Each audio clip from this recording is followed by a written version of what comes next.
Hello. Uh, Good morning, everybody. It is really a great honor to me as well as to my institution, that is Deccan College, that the Mythic Society is publishing my book. I am really happy. I am really having very little word to thanks to the authorities of the Mythic Society, first of all, and to the particularly President of the Mythic Society, Mr. Nagaraj, then Professor Padigar, as he says, we have got the interaction in US. Then he was in US, I was also there. Actually, this book is divided into 11, those who are not aware of this, those who are not seen inside what is there. I'll just give brief introduction of this book, what it is inside. So 11 chapters are there. And this is the outcome of our teamwork. It is not only my work, but it's a teamwork of my Deccan College staff as well as students. Those who were involved in the excavation of Bhon. I am thankful to them also, the villagers of this Bhon as well as the two more sites which I have excavated in the same vicinity of the Purna Valley. So I am thankful to them also. Now I come to this, what is there in the book. First chapter is just an introduction of the subject matter, what it is actually. Then second is stratigraphy and the structural remains. What are the material remains which we found there that we have described and mentioned about that. Third is the chronology. That means how old is it? That considering the archaeological data as well as the actual dates, that is C14 dates, that we considered and discussed, and how one can have or conclude how many years this habitations were there, or how long they were occupying this Bhon landscape that was there. That is about 250 years. And fourth is a coin. We have got more than 100 coins, copper coins. And these coins studied by my colleague, that Reshma Sawar, and she really did a very good work. And that part is devoted by this, written about this. And then coins also help us to place this bone excavation or day at appropriate time period. That also one of the criteria is the coins also. Apart from these archaeological remains, in the sense this pottery, then structural remains and this antiquity. Apart from that, the coin also plays an important role in putting the sire and dating, proper dating or precise dating. The next chapter is the antiquity. Whatever antiquities we recovered, that we have reported in this chapter 6. The seventh is a plant economy. XRD analysis of a selected potsherd. There are some potsherds which were quite interesting or offbeat. It was not as a regular potsherd, but something different. That need to be known where from they have come. What is the source of that potsherds? That's why XRD analysis was carried out by the Gurudas Shetty and its colleague. Then archaeological report. What are animal remains, animal bones we recovered in course of excavation, that are analyzed by one of my colleagues, that is Aarti Deshpande, and she has come up with the domestic animal as well as the wild. Oh, giving an idea about the what sort of environment would have been there and the hunting and their subsistence also. Then anthropometry, actually, this is somewhat different. All these various sciences we have involved in, it's a multidisciplinary approach to report this, Bhon excavation. So, the anthropometry chemistry is nothing but the chemistry related to the soil influenced by the human culture. That is anthropo. One of my students, she did her PhD, that is Vaishali Katle, and she has contributed here also. And she has completed, and she is the one who applied phosphate analysis or chemical analysis to the archaeological deposit, archaeological material. But she has applied first time in India the fractionation of phosphate. Fractionation. That is first time she did. Then last is the overall, considering all this analysis and scientific data, we put together and give on the epilogue. That is the final what we infer from this. That is what all our Bhon report is. This book contains all 11 chapters. Now, I will start with my PPT. This is related to early historic Bhor, that is an archaeological perspective within the Purna basin. That is, this river basin, we have earlier there was only one site which was excavated by the ASI, that is Turzapurgari, but that was calculated. When we undertook the survey in this area, then we learned that Purna basin is devoid, without any much work by the archaeologists. It was somewhat neglected. Next, I will show you time. This is just for the information, those who are not aware of the Deccan College, what it is. This is show one old. This is our main building of our Deccan College. Let me give you a little bit some brief information about this college. Recently, we have 2021, we have completed bicentenary of this college. This is started one of the oldest college in India. It's its third or fourth. And this started by on 6th October 1821 in Pune. That was heart of the city initially. Then in due course of time, it was difficult to manage these students. Then they were shifted to different places.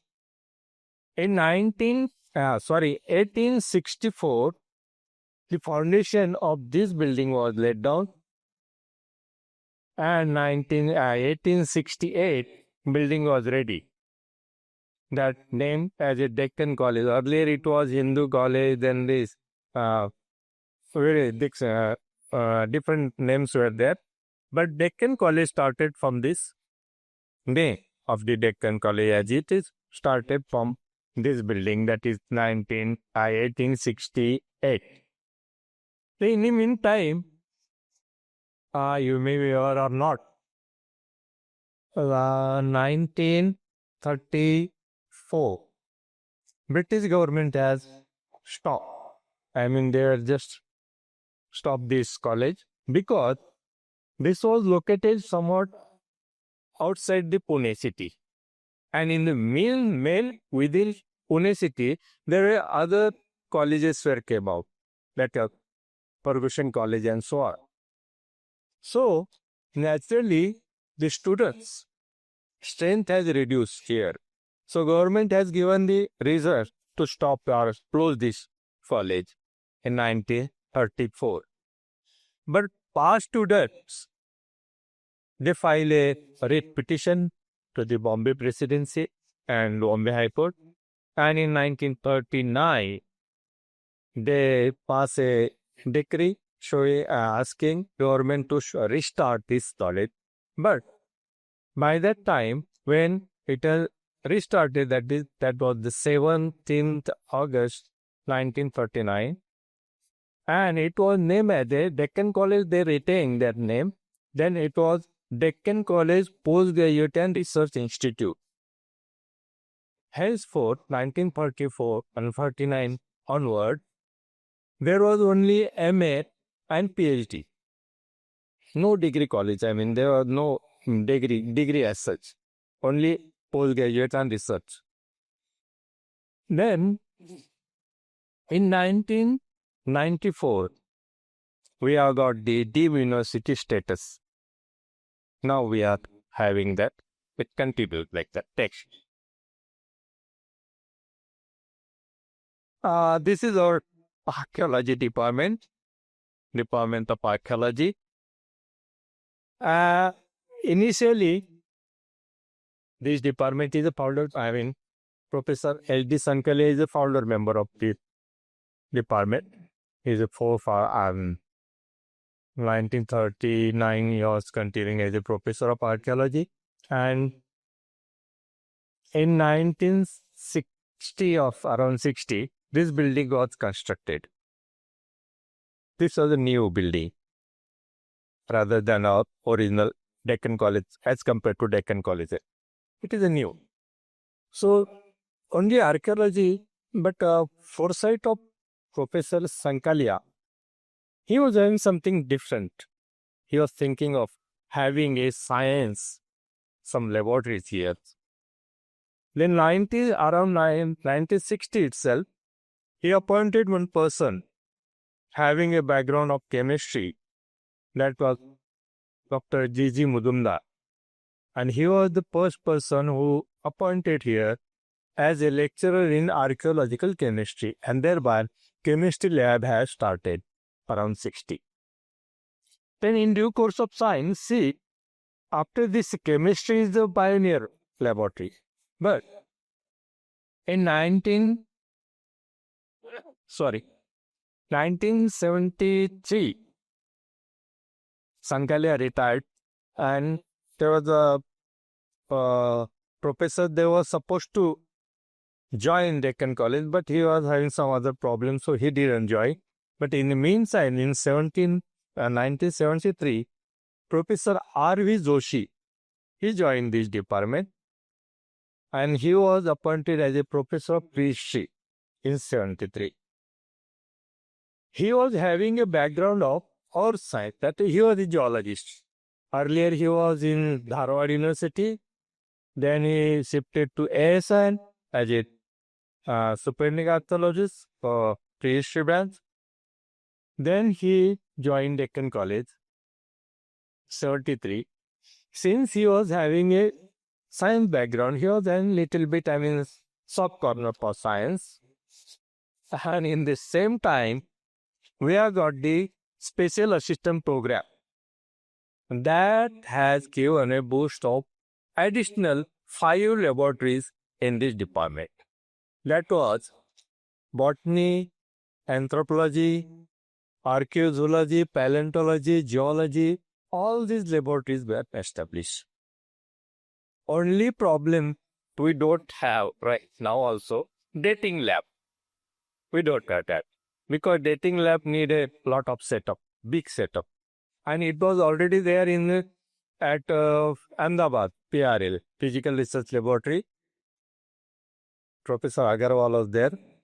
But now that it is not very active. But BSIP, Peerbal Sahni Institute of Paleobotany, Lucknow, they are having that C14 lab.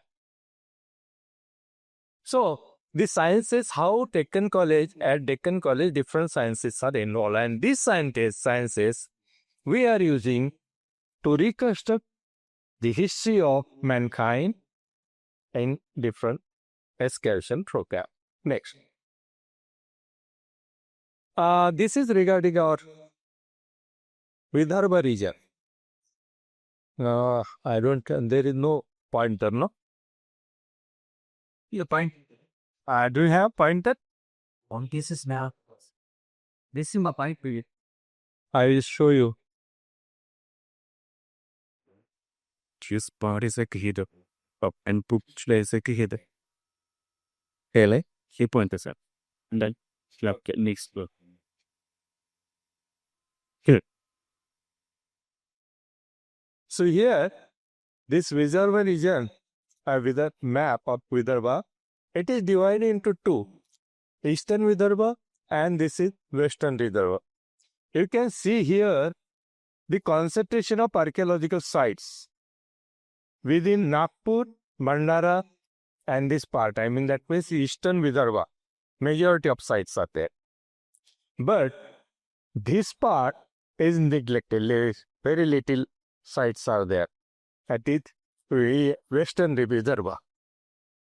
And in 2000, myself and one of my colleagues, Sheila Misra, and Gurdas was also there. So we took, there is a Kaunanyapur, here it is. This is Vardha river dividing this Vidarbha into two parts, Eastern and Western. And this Kaunanyapura, you are all aware of, Vidarbha is an ancient state. Once upon a time, there is a legend it's a birthplace. Kaunanyapur is a birthplace of Rukmini. Rukmini temple is there. And it was excavated this site. But Kaunanyapur was excavated long back by Dixit, state archaeology. But we wanted to have a little bit more information about the archaeobotany and date it properly. So we took a step range there. And surprisingly, I got lot of rice grain recovered from this Kaunanyapura, this site. Now, I was surprised.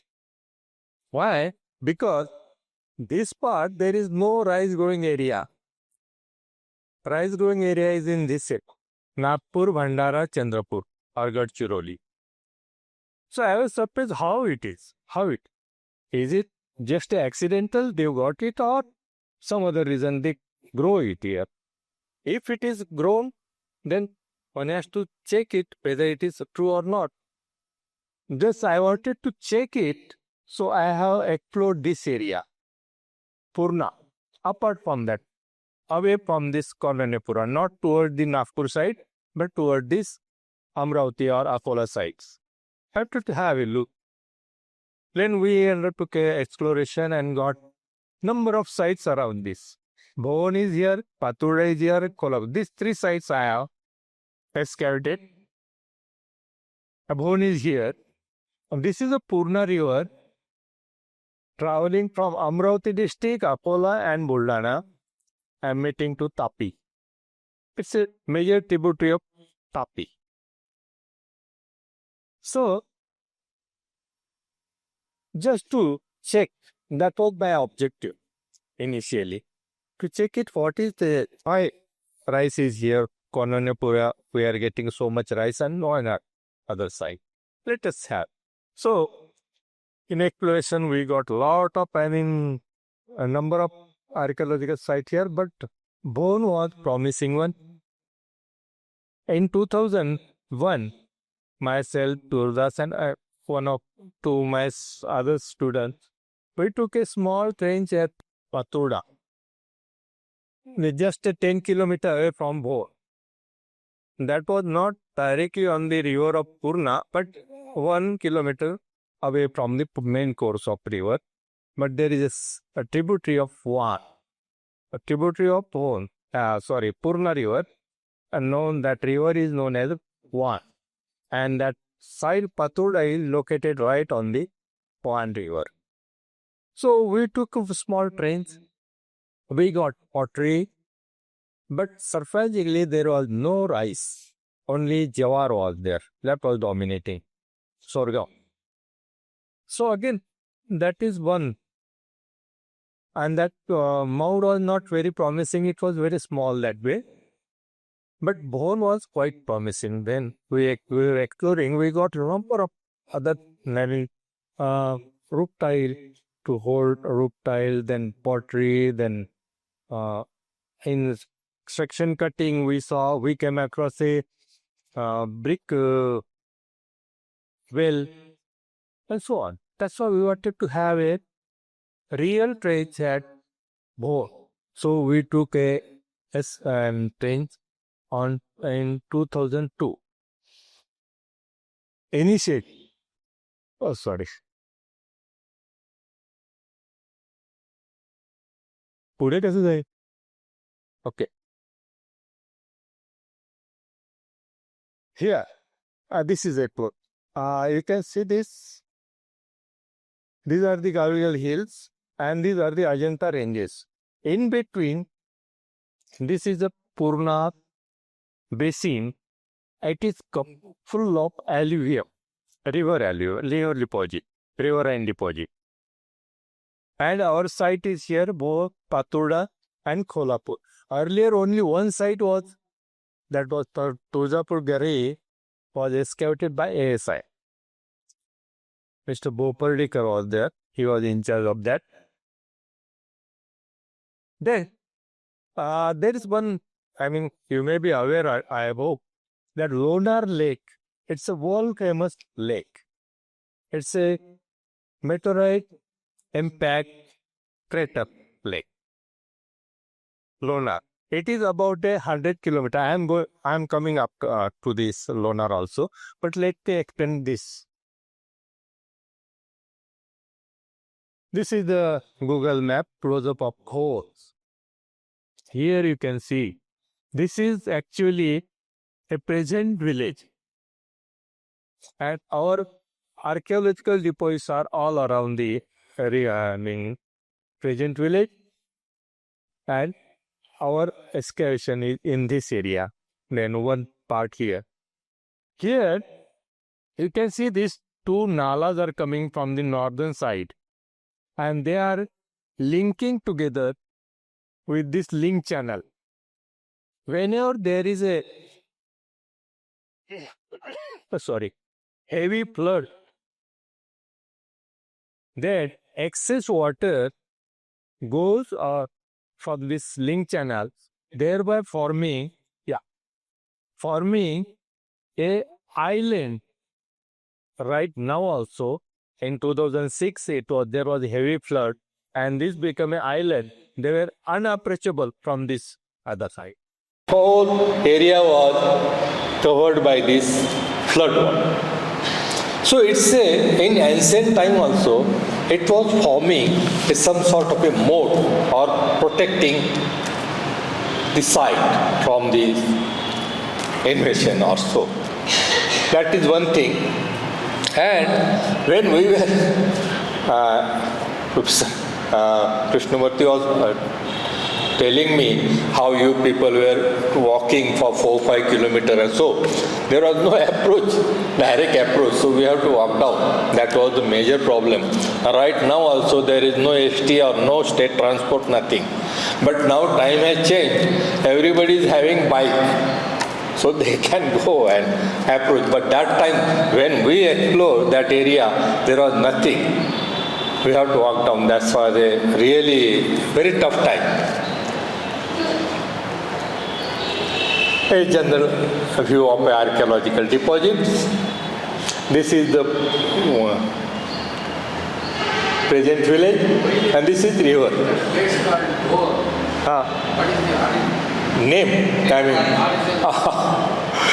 there is no as such any meaning of that Bhon. Why? There are number of 2-3 villages nearby. That one call is a Bhon Gaon. This call is a Bhon. I have no idea about that. Yeah. Then there is one.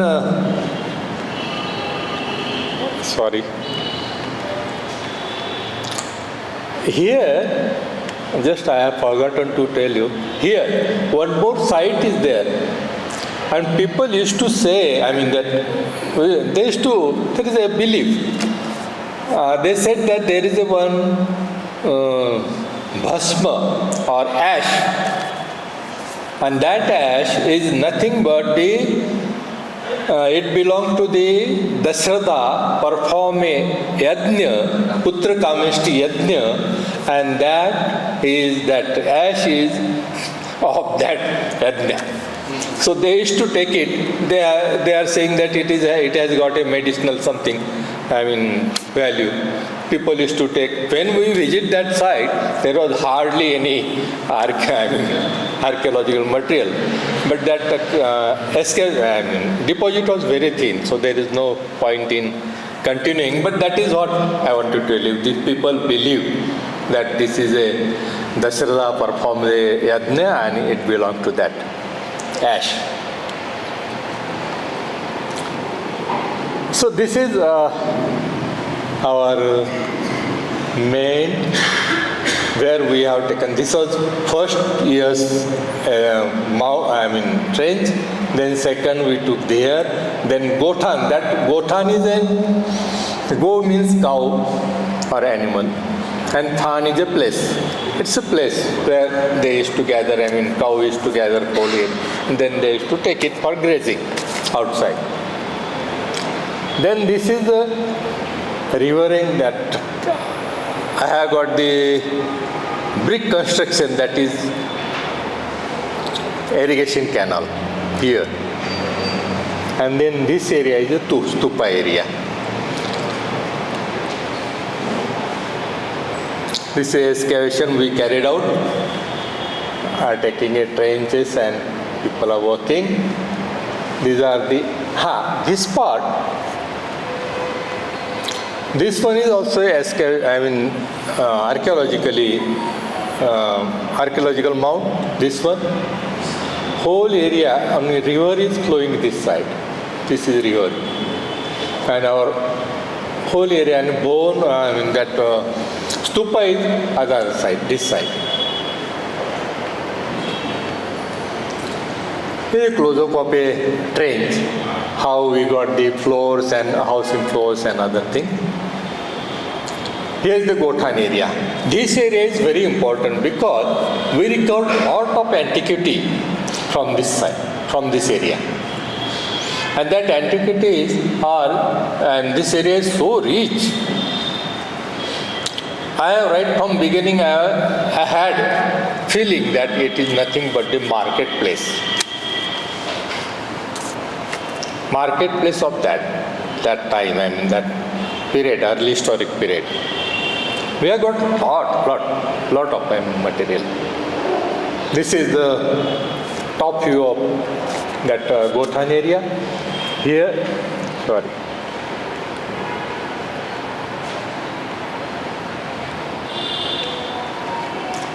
this brick structure, and here also we got this crucible, actually working place of this people who were there, who were working there, or for a bazaar or so, marketplace. This is a close-up of, you will find this two-hole tiles here, scattered, and potsherds. They are embedded, right, vertical side also. You can see here. See, close-up of these potsherds, how they were embedded. So this is just a pottery yard or so. Now we are coming to this another side, that is the canal. In 2006 there was a heavy flood, as I said. It was covered by, it was become that time island or something like that. So some exposure was there. So we wanted to know what it is actually. Some bricks were exposed. Then we took a trench, first trench here. So there are a lot of bricks. It has got a clear-cut structure. That structure was, this is 5. See here. This was first pit 1. Then after seeing the alignment, which direction it's going, we took a second trench, second pit, third pit, fourth pit, fifth and sixth. Like that we are going inside, from river side to inside, tracing how long it goes. And it has got a specific 1 meter height, 1 meter of this, and 1 meter of this. And it was really marvelous. I mean, engineering skill of how they have constructed this. It was really marvelous, fantastic. And here, this is the superstructure. It is up, and that actual canal is at the base here. This one is going like this, and it goes up. So we could trace up to 84 meter or so from the river inside. Then furthermore we could not, because there was a big gully and it was eroded and so on. So it was ultimately a destruction. Then as I said, there are number of brick wells. See, here is the spreading of brick well, how they are there. Here is the location, where it was a, what we call it, a bullock carts or area which was leading toward the river side. And in the section, there are a number of brick wells were exposed. And this actually we did, and this was in a link channel far up from the main habitation. So these brick wells were nothing but for a water management, how they were managing their water resources. Then we are coming to this stupa area. This was totally covered. Now it is exposed, but it was totally covered by the alluvium. And it was under cultivation. Now also people are cultivating their jawar or whatever to grow there, agriculture. Whole area is actually a habitation or occupational area, or historic area. So we started first year, that person who was having the owner of this field, he said there are a lot of bricks are coming out, sir. He was just curious enough and he said, yes, there are a number of bricks. We were not knowing what it is. We wanted to have a look. Then we took a small trench, then there was an exposure of a brick. Then we took one trench, deep trench here. Then likewise we took a 4 trench at different points. Seeing the orientation of this brick structure at the base, that was nothing but the Pradakshina Patha. Here, these 4 initial, then we exposed all these things. Then finally, while exposing, we came across a brick which was chopped at one place, like an angled brick. And that angled brick was purposefully done to give a dome having a particular specific shape. At the center, we wanted to, since we are very much sure that it is now nothing but the stupa. So there must be, at the center, there must be some casket or something. We were looking for that. So we got at the center this type of structure.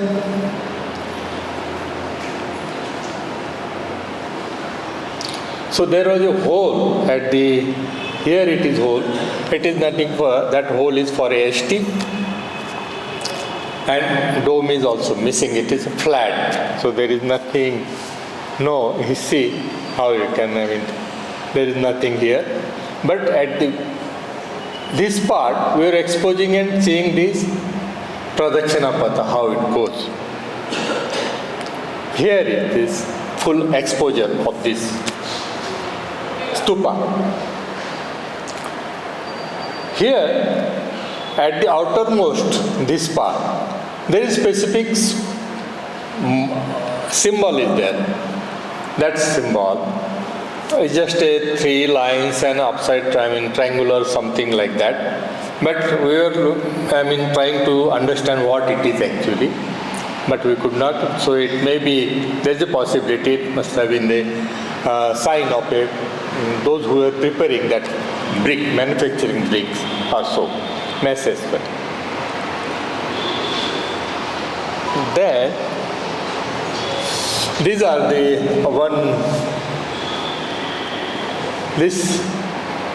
it is already reported from Nasik excavation. This was dated to 2nd century BC. And similarly we got from this Bhon. Only two fish symbols are there added. So these are stone objects. This is some of the crucibles which I said. And pottery. This pottery was really very, NBP and then this RPW and black and red ware and so. These are some of these antiquity. TC figurines are also there, and that figurines are prepared of using a double mold or so. And these coins, they are not one or two but hundreds of coins. We have recovered, squarish as well as round. And right now also, there is one headman of a present village. Whatever he come across, some antiquity or so, he is to collect. So he made a collection of more than 100 coins right now. But they are corroded or majorly, they are not very good, but they are there. So this site is very rich in so far antiquity and coins are concerned. See, these are some of the pendants. Triratna pendants and they are very part and parcel of a stupa and Buddhist thing. This is carnelian beads and this one. I was saying, Padigar says, if you would have included this colored plate, it would have been really fantastic. See, this is complete finger ring. And that carving is so marvelous, so precisely they did. It was fantastic. This carnelian as well, that means stone, as well as the shell, finger ring. Then these beads and this bone points. Bone points are also hundreds of, there are n number of them. These are how we recover this archaeobotanical material. These flotation students are engaged in this, and these are some of this grain. Here also we got lot of more than 80-90% rice, then wheat and barley and pulses are also there, but majority is this rice. So, what is at the end, how to conclude it? What it is? Urban settlement 10 to 12 hectares area, that is initially. If we consider the present village, which is occupied or ancient material, so it may go more than that even. Even fine pottery is there, then rice field, brick structures, stupa, irrigation canal and brick wells, copper coins, more than these are what we got it, bone, TC, metals and all these things. And 3rd to 1st century BC, that is the date. We got a C14 dates and whatever antiquity we recovered, and by correlating them, we have just fixed this date. Then second, in the Purna basin only, we come across this Kolhapur. It's really very big site. See, this is the present town, Kolhapur. So densely populated. And all around this town, there is a archaeological mound.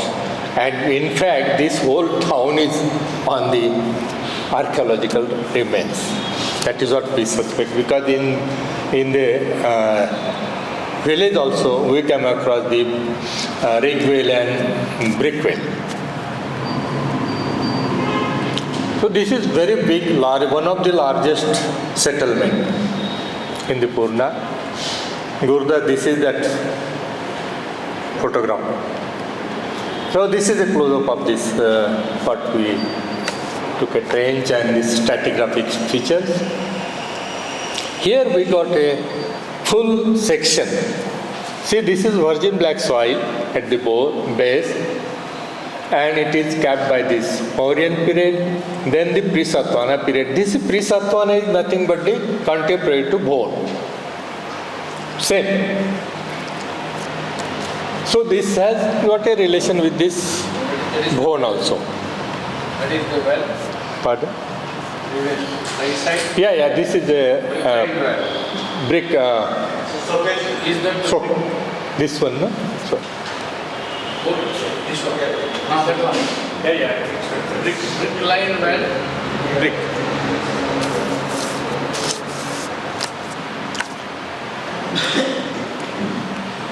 These are such type of brick wells and brick things, they are very common. So it's a huge site. And again, we have got the typical NBP, Northern Black Polish ware, that is the Gangetic plain we usually get. They are there. Then this Triratna is very common. Then this carnelian beads and this figuring, a composite figure. Here, this I wanted to show specifically. River Purna, any river usually, they goes on moving. It's not a stable this thing. Since it's a Purna river has got lot of alluvium, it goes on moving, it goes on depositing. So it's not a very old structure, but it is half buried. So river is depositing the alluvium and thereby burying the various features. Next, this is very important. See, brick well is buried, now it is partly exposed. That means, whenever there was, once upon a time, there must have not been a river course. River course must be far up from that originally. Because now it is cut. Now it is exposed, but once upon a time, nobody is going to construct a brick well in the course of the river. So definitely, this must have been how river. My intention is to show this, to show how this river goes on moving, or cutting their, or depositing their alluvium or material. These are some of the college students. They used to visit our sites, and number of students used to come. Then some of the schools, they were interested to know what it is going on, so we used to deliver a lecture. Now third is very important. This one is a Patuda, small mound. That third one I have taken here. Very small. One trench we have given. We have got the date, we have got this pottery, medieval pottery. What is finding? That is the recovery of antiquity is not very good one. Very few bone points. Charred grain of jawar and pulsel, no rice at all. Early medieval pottery, no coin. Village settlement, that is ultimately of 1 acre area, less than that given. So overall, conclusion of all three sites together, Bhon is the main. Bhon, one of the largest pre-Satvana town. Satvana I won't say because pre-Satvana is all natural. We didn't come across any Satvana particular inscribed coin or so. Only one is there. Engineering skill is really, construction at Bhon is really fantastic. There is no doubt about that. And Kolhapur one, as I said, is one of the biggest early structure settlement in Vidarbha or central India, can call it a NP summer monsoonal rainfall favorable for rice cultivation during 2nd, 3rd century in Purna B.C. That is on the basis of material recovered. Archaeobotanical remains we got from Bhon as well as Kolhapur.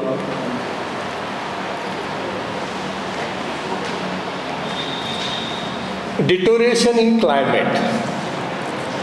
adopt low rainfall cropping pattern, that is Jawar and so on.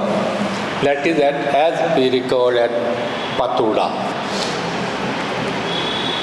The deurbanization, that is what we call it, a deurbanization, started after 6th century CE in this part of Middle Pune Basin. Similar climatic change is also observed in Lonar Lake. Here I am coming to the Lonar, 100 km south of Bhon. And they did, Prasad et al. It's a German team. They work on Lonar.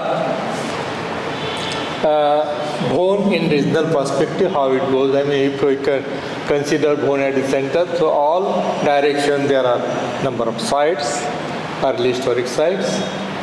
And here, this picture is Marathi only, but why I am showing, this is a Purna river, and there is a dam construction is going on, and Bhon is here, this black square, and this Bhon is going to be submerged in this backwater. So that's the problem, how to go, how to, protect. So government of Maharashtra has agreed to protect the site, and irrigation department is now working on to put a wall all around this hole. Not a simple wall, but putting a, what we call it, a iron or steel panel, and then they will construct a wall, and thereby there won't be a seepage of water inside. So that is what they are telling us to do that.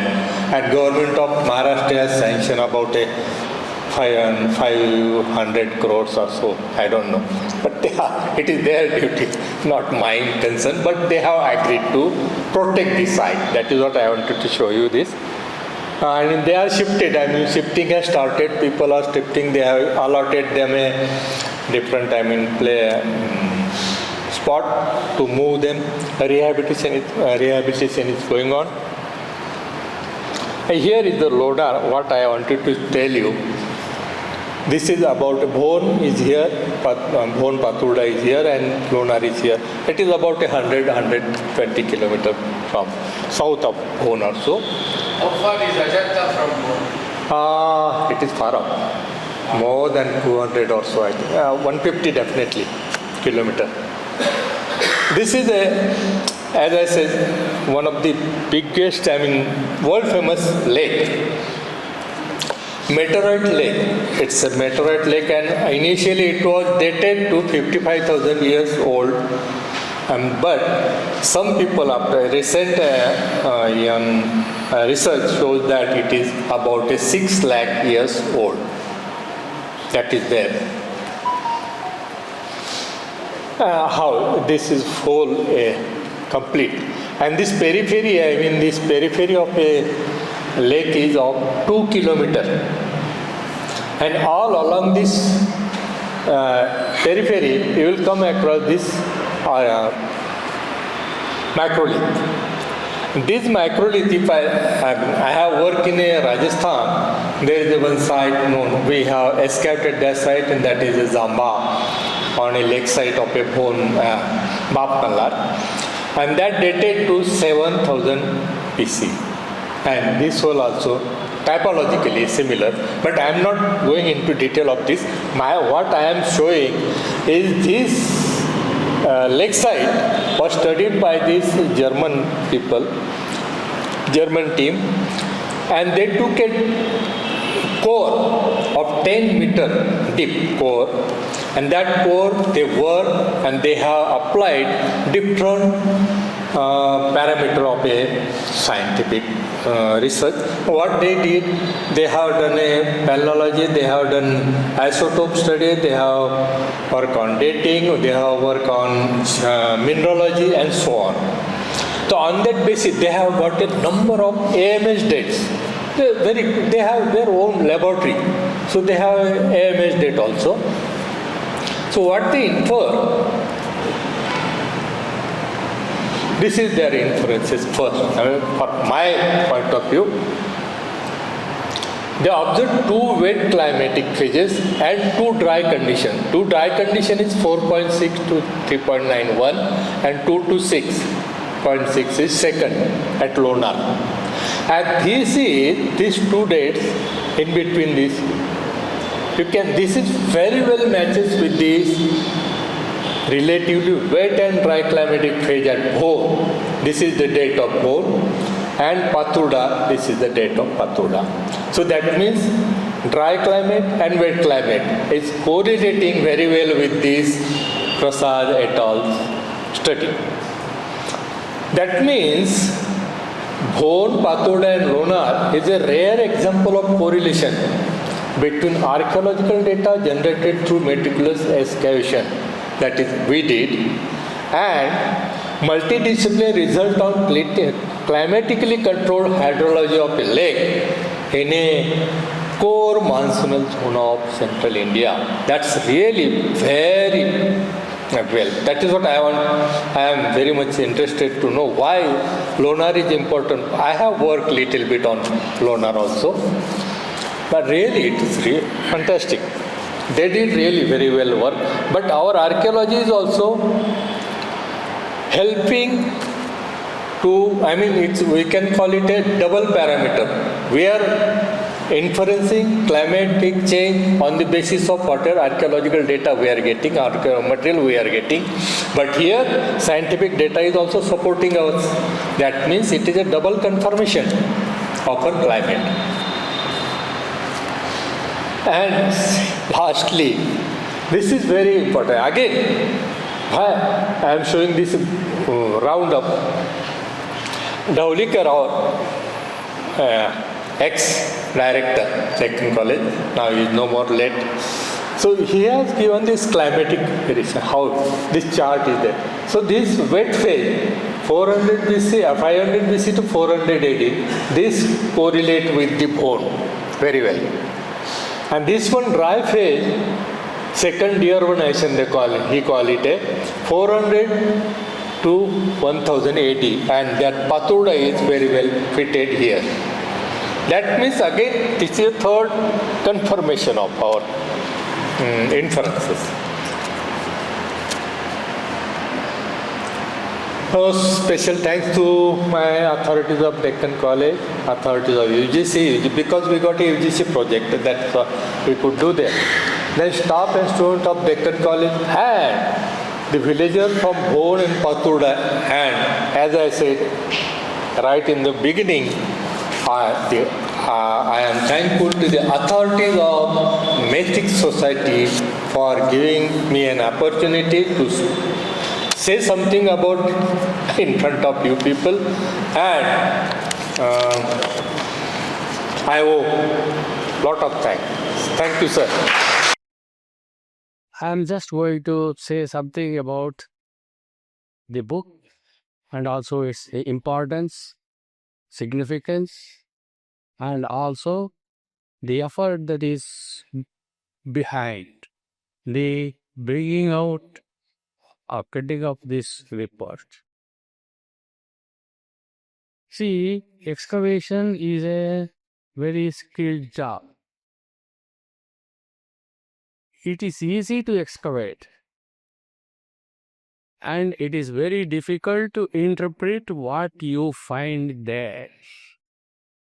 Mortimer Wheeler has said that excavation is nothing but scientific destruction of the data available inside the earth. If you excavate that, and if you don't interpret it properly, it is going to get destroyed. So excavation is also destruction of the data found, information found under the earth. So it's very difficult. I can train most of you in 1 month as good excavators. But the job of the archaeologist is not just excavation. It is actually the interpretation of the finds that we get in the excavation. My friend Kurlidhar has printed this beautiful book, Archaeology. He is not an archaeologist. He cannot say anything on this on the content of the book. Content of the book can be meant actually set only by the person who is expert in the field. So like that, these are the two faces of the same coin, but excavation must be done very meticulously and scientifically. That job has been done by our professor, dear Professor Deotare. He has given a beautiful and illustrated lecture of his findings. And you know that he is a very illustrious scholar also from Deccan College. Deccan College, as he has already mentioned, he is the premier institution in entire Asia connected with archaeological research. So there are so many branches pertaining to archaeological research. I have also done excavations at Tier 4 sites, brought out good volumes of reports, but our excavation, university excavation, is limited only to the study of the material finds in the excavation. What we find connected with material culture of the man is only properly interpreted and presented. But there are so many things which we have to read between the lines and say something about that. So, for example, these are all actually, the context very clearly shows that actually plant economy, we are not going to study. That should be an expert by a paleobotanist. Analysis of the select pot sets. Pot sets, ಏನಪ್ಪ ಅಂತಂದ್ರೆ ಪಡ್ತೈತೆ ಚೂರು ನೋಡ್ಬಿಟ್ಟು ನಾವು ಹೇಳ್ತೀವಿ it is black hundred ware, northern black polish ware, it is painted grey ware, it is that. But we don't know the difference between the pottery of the same time made in Madras and made in Bombay.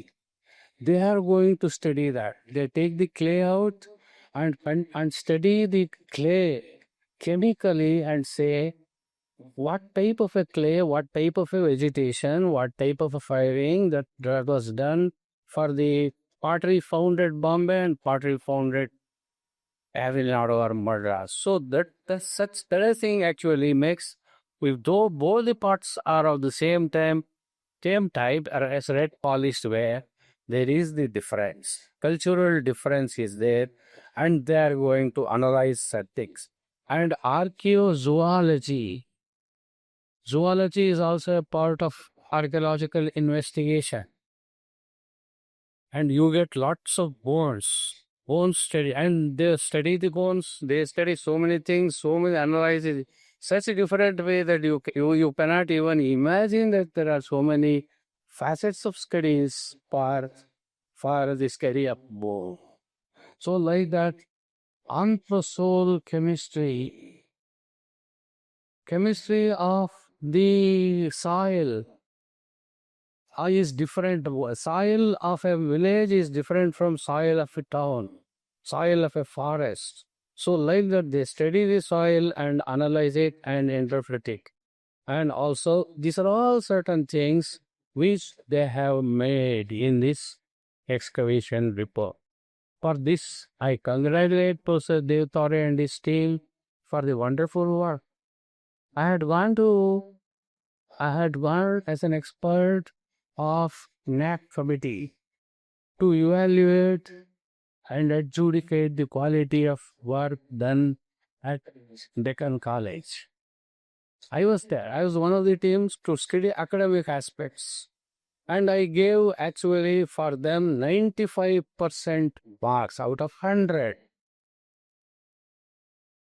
But there was some other person who actually went into administrative aspect. But unfortunately, at that time, most of these staff, particularly teaching staff, were all on ad hoc basis. Alumni association came and they went on giving complaint about the teaching and other things by inexperienced scholars. So that brought down actually the average marks, even to that institution by less. So they only got A1, A plus or some such thing.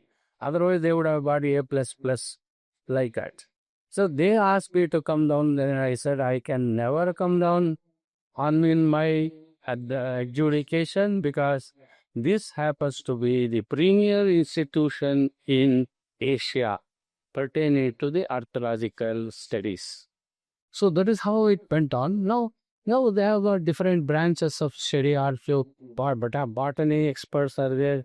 In fact, what we got in the Koppa megalithic site excavation, we got grains of rice, ಭತ್ತದ ಕಾಳುಗಳು. It was there in the megalithic burial. ಅವರು ಒಂದು ಮಡಕೆನಲ್ಲಿ ಭತ್ತ ಇಟ್ಟಿದ್ರು. ಆ ಭತ್ತದ ಮಾಡಿದೆ ಉರುಳ್ಕೊಂಬಿಟ್ಟಿತ್ತು ಒಳಗಡೆ ಬರಿಯೊಳಗೆ ಮಣ್ಣು ಮುಚ್ಚಿದಾಗ. ಅದು that had gone inside some iron objects which were kept one above the other. There was a sword, iron sword, long sword. Above that there was an iron axe. ಇಷ್ಟು ಅಗಲ ಇರ್ತಕ್ಕಂಥ ಕಬ್ಬಿಣದ್ದು ಕೊಡ್ಲಿ. ಅದನ್ನು I took it to Madras Government Museum at Edmore and bought it chemically cleaned and brought it, and that was given to the Professor Ajale, who was actually botanist, teleobotanist at that time. And he analyzed it, and they gave reports, and they also have written papers on it. So in this way, we have to depend upon the Deccan College Institute for many of the archaeological studies that will not come under the material cultural study of the excavated objects. So it is very, very difficult to write an excavation report. The skill of the archaeologist, the experience and his knowledge of the archaeologist comes in the interpretation. And they have interpreted that they have discovered one long channel, masonry channel, constructed out of brick, 1 meter wide, 1 meter high, and it was covered probably, as Professor Deotare said, it was covered by wooden planks or mostly wooden planks, because stone slabs are not available in that place. No, it's not available. So ಒಂದು ಮರದ ಒಂದು ದೊಡ್ಡದಾಗಿರ್ತಕ್ಕಂಥ ಒಂದು ಚರಂಡಿ ತರಹ ಮಾಡಿ, when the flood waters rise, the water in the river rise, it flew into the interior of the village. 80 meters away, it is about 250 feet or more, and it was going further, but unfortunately, it was disturbed, and they couldn't go beyond that. So in that way, it is very difficult to interpret what those things are. So we excavate in a very limited area, and we have to discuss and we have to interpret the purpose of the structures on a larger basics. That is very difficult. Archaeological excavation is a very expensive job. We cannot do that simply one excavating.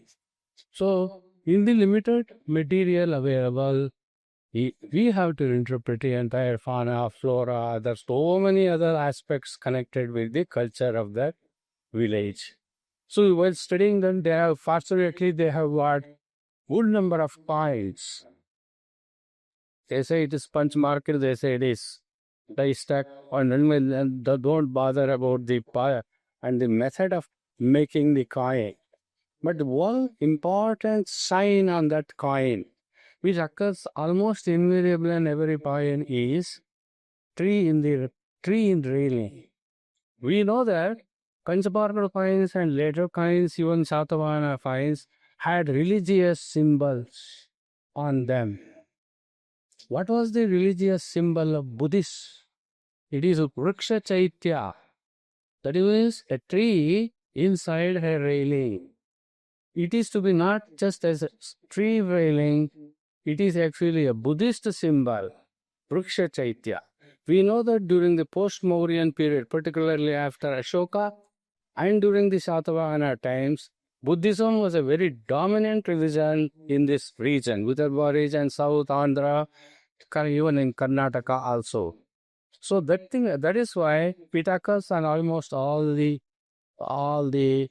coins that they have found. Even in Satavahana coins, tree railing is common. So it is actually the Buddhist symbol coming as early as the Punch marbles coin times to later times. And probably there also we have got wheel symbol. Maybe sun may be a Buddhist symbol. Elephant may be a Buddhist symbol. Horse may be a Buddhist symbol. So in this way, religious symbols, the date actually antiquity of that goes back to the pulse marked so cannot Mauryan post-Mauryan times. Please consider this line of thinking also on while interpreting. I don't know whether you agree with me or not. That is different, but this is an opinion I am giving here, so that the tree railing which occurs in invariably in almost all the coins may be taken as a Buddhist religious symbol representing the Vriksha Chaitya. And like that, you also have a dumbbell sign. That is 4 circles or 4 squares connected by a plus mark inside. That may be even if suppose we fetch our imagination further, probably that may represent the 4 cities connected together. There is one place in Buddhism, Buddhist pilgrimage, that is actually the Paravara Nagarjuna hills. And that was ancient name is Kalatika mountain. Kalatika Parvata anta adana karita ಇದೆ. ಅದು ಒಂದು side Sarnath, ಇನ್ನೊಂದು side Rajgriha, ಇನ್ನೊಂದು side Pataliputra, ಇನ್ನೊಂದು side ಕೆಳಭಾಗದಲ್ಲಿ ಬುದ್ಧಗಯ. Buddha used to travel from these places, from one place to the another, walking through the Kalatika mountain. That is the Buddhist tradition. And those places probably were important centers of Buddhism of those days. And the central Barabar Hills was a sacred place, because that is why Ashoka got those 2 Romus Rishi and Sudama caves excavated there. And it is said that Buddha and that mountain is worshipped. It's considered sacred. And to say that there are also 2 beautiful panels at Sannati, where Kalatika mountain has 2 Vajrasanas. In one, gods are worshipping Kalatika mountain. And there is also another Vajrasana. 2 beautiful panels from Sannati are there. So that the Nagarjuna is. So probably those signs may also represent some geographical factors. So coins do not just mention. It is you know that Panchamahargada coins were originally minted by merchant guilds. There was an opinion, I don't know if it is still there. Panchamahargada coins were minted, were used originally by the merchants, and later on the regular coins were issued by the rulers. So merchants were actually actually in the front line in the promotion of Buddhism.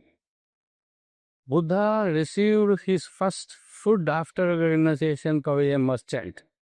And there was that Anatha Pindaka who got beautiful Jetamana built for Buddha, for his Vasa at Shravasti. So merchants were actually the most liberal patrons were for Buddhism, and gradually that same tradition came into further afterwards also. So in this way, you know that these coins were probably minted by merchants, and most of them were Buddhists. Merchant community was actually Buddhist community. At Sannati, you have got a good number of persons who are probably merchants, and whose memorials were installed in the stupa environs.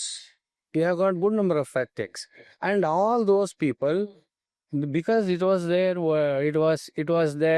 memorial of their death, you find one bullock cart with its yoke lifted up and two knocks sitting at the on the ground.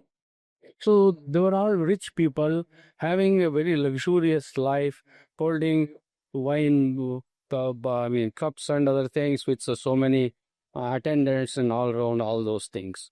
So in this way, merchants promoted in the beginning Buddhism, and they are the one who spread to different parts because they were moving from place to place, and wherever they went and they were going, probably Buddhism spread, and you got the stupa also constructed at Bhon. The meaning of Bhon, the etymology of the word Bhon, if you analyze and if you understand, you may get some clue for the culture of that time. So there are also so many other things which I have listed, but I don't want to go on giving it. Writing a book is very, very difficult, and it is very easy to comment and criticize at some points of exact things.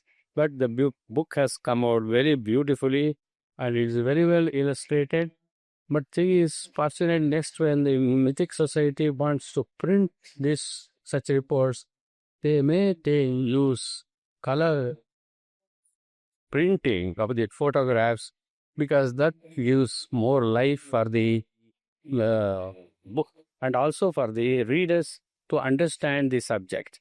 And I couldn't understand many of the photographs here in this one, but when I see the illustrations in color, it was actually, I got the clarification of some of the subjects which I couldn't understand through the book.